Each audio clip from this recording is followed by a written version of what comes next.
भाद्रपद कृष्ण अष्टमी को श्री कृष्ण जन्माष्टमी कहते हैं, क्योंकि यह दिन भगवान श्री कृष्ण का जन्म दिवस माना जाता है। यह तिथि उसी शुभ घड़ी की याद दिलाती है और सारे देश में बड़ी धूमधाम से मनाई जाती है। जन्माष्टमी के दिन भगवान श्री कृष्ण की जन्म संबंधी कथा भी सुनते सुनाते हैं, जो इस प्रकार है। द्वापर युग में भोजवंशी राजा उग्रसेन मथुरा में राज्य करता था। उसके आतताई पुत्र कंस ने उसे गद्दी से उतार दिया और स्वयं मथुरा का राजा बन बैठा। कंस की एक बहन देवकी थी, जिसका विवाह वसुदेव नामक यदुवंशी सरदार से हुआ था। एक समय कंस अपनी बहन देवकी को उसकी ससुराल पहुंचाने जा रहा था।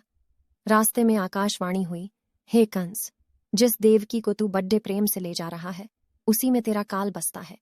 इसी के गर्भ से उत्पन्न 8वां बालक तेरा वध करेगा। यह सुनकर कंस वसुदेव को मारने के लिए उद्यत हुआ।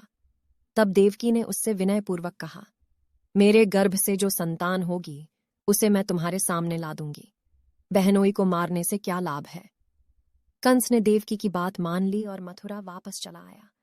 उसने वसुदेव और देवकी को कारागृह में डाल दिया। वसुदेव देवकी के एक एक करके 7 बच्चे हुए और 7 को जन्म लेते ही कंस ने मार डाला। अब 8वां बच्चा होने वाला था। कारागार में उन पर कड़े पहरे बैठा दिए गए। उसी समय नंद की पत्नी यशोदा को भी बच्चा होने वाला था। उन्होंने वसुदेव देवकी के दुखी जीवन को देख 8वें बच्चे की रक्षा का उपाय रचा। जिस समय वसुदेव देवकी को पुत्र पैदा हुआ, उसी समय संयोग से यशोदा के गर्भ से एक कन्या का जन्म हुआ, जो और कुछ नहीं सिर्फ माया थी।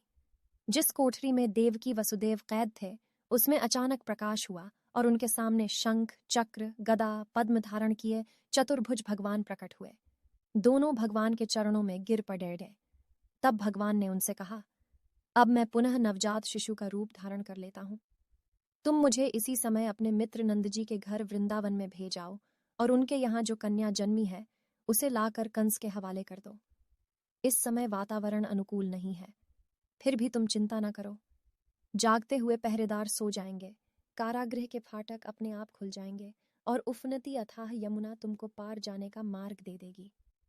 उसी समय वसुदेव नवजात शिशु रूप श्री कृष्ण को सूप में रखकर कारागृह से निकल पौड़ी डिढ़े और अथाह यमुना को पार कर नंद जी के घर पहुंचे। वहां उन्होंने नवजात शिशु को यशोदा के साथ सुला दिया और कन्या को लेकर मथुरा आ गए।